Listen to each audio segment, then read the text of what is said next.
Sveiki, aš esu Max Factor visažistas Aurimas Juodiškis, mūsų trečioji pamoka – veido modeliavimas.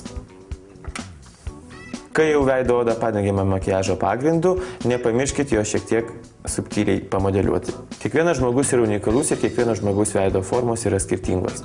Todėl aš jums parodysiu, kurias vietas reikia šiek tiek patamsinti, kad veidas atrodytų gyvesnis, šviežesnis ir išraiškingesnis. Tam mes galime naudoti du variantus. Arba pasirinkti natūralaus atspalvio skaistalus, arba įdegį suteikiančią pudrą. Aš naudosiu skaistalus. Taigi veido modeliavimą mes pradedam šiek tiek, bet labai nedaug patamsindami šias vietas. Šiek tiek skruostus. Ir vos smakrą. Kaip jūs matot, oda iš karto įgauna kitą atspalvį, atrodo šviežesnė ir tos jausmas, lyg tai mes ką tik grįžom iš atostogų. Taigi dar vienas labai subtilus dalykas, ką mes galime naudoti tiek ryte, tiek ypatingai vakare, tai yra šiek tiek rausvesnio skaistalu. Mes vos paženklinam iškiliausias skruostų vietas.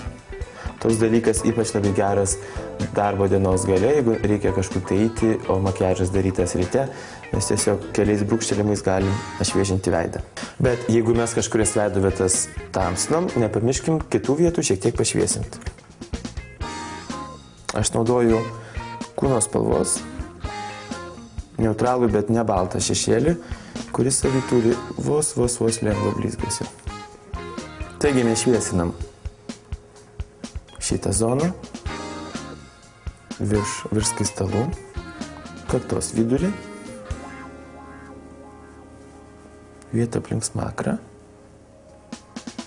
ir lengvai po akim.